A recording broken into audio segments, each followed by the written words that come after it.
اعوذ باللہ من الشیطان الرجیم بسم اللہ الرحمن الرحیم۔ بھائیوں اور میرے بہنوں، جو پچھلے ویڈیو میں حضرت کعب رضی اللہ عنہ کی قصہ ذکر کیے تھے، اس کے مطابق اگلی خوبصورت پیغام آئیے شروع کرتا ہوں، سنیے۔ مگر وہ جب مجھے معلوم ہو گیا کہ حضور اکرم صلی اللہ علیہ وسلم تشریف لے آئے تو میرے دل نے فیصلہ کیا کہ بغیر سچ کے کوئی چیز نجات نہ دے گی، اور میں نے سچ عرض کرنے کی ٹان ہی لی۔ حضور اقدس صلی اللہ علیہ وسلم کی عادت شریفہ یہ تھی کہ جب سفر سے واپسی تشریف لاتے تو اول مسجد میں تشریف لاتے اور 2 رکعت تحیۃ المسجد پڑھتے اور وہاں تھوڑی دیر تشریف رکھتے کہ لوگوں سے ملاقات فرمائے۔ چنانچہ حسب معلوم حضور اکرم صلی اللہ علیہ وسلم تشریف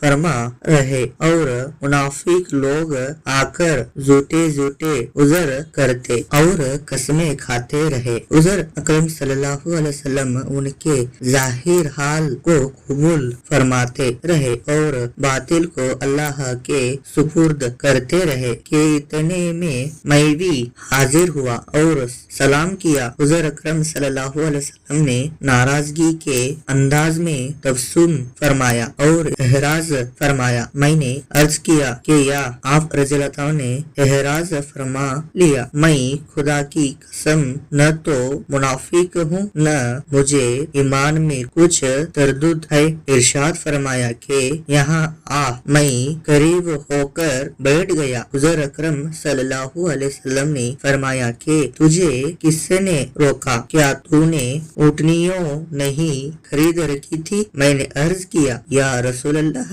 صلی اللہ علیہ وسلم، اگر میں کسی دنیا دار کے پاس اس وقت ہوتا تو مجھے یقین ہے کہ میں اس کے غصے سے معقول عذر کے ساتھ خلاصی پا لیتا کہ مجھے بات کرنے کا سلیقہ اللہ تعالیٰ نے عنایت فرمایا ہے، لیکن کہ آپ رضی اللہ عنہ کے متعلق مجھے معلوم ہے کہ اگر آج جھوٹ سے آپ رضی اللہ عنہ کو راضی کر لوں تو قریب ہے کہ اللہ جل جلالہ مجھ سے ناراض ہوں گے، اور اگر آپ رضی اللہ عنہ سے صاف عرض کر دو آپ رضی اللہ عنہ کو غصہ آئے گا، لیکن قریب ہے کہ اللہ کے پاک ذات آپ رضی اللہ عنہ کے اتباع کو ظاہر فرما دیں گی۔ اس لیے سچ ہی عرض کرتا ہوں کہ بھلا مجھے کوئی عذر نہیں تھا، اور جیسا فارغ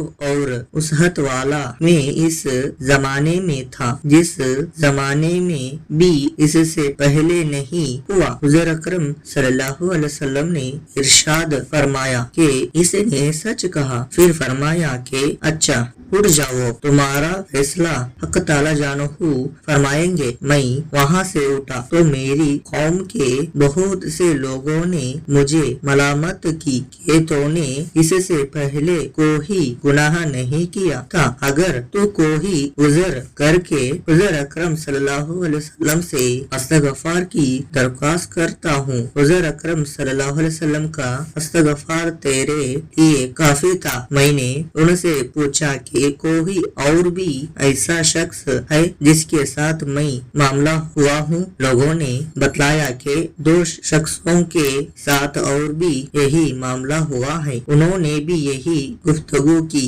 جو تو نے کی، اور یہی ثواب ان کو ملا جو تجھ کو ملا۔ اور ایک ہلال بن امیہ رضی اللہ عنہ نے، دوسرے اور مرار بن کبیر رضی اللہ عنہ نے، میں نے دیکھا کہ 2 صالح شخص کو دونوں بندری ہے، وہ بھی میرے شریک حال ہے۔ حضور اکرم صلی اللہ علیہ وسلم نے ہم تینوں سے بولنے کی بھی ممانعت کر دی کہ کوئی شخص ہم سے کلام نہ کرے۔ یہ قاعدے کی بات ہے کہ غصہ اسی پر آتا ہے جس سے تعلق ہوتا ہے، اور تبھی اسی کو کی جاتی ہے جس میں اس کی اہلیت بھی ہو، جس میں اصلاح و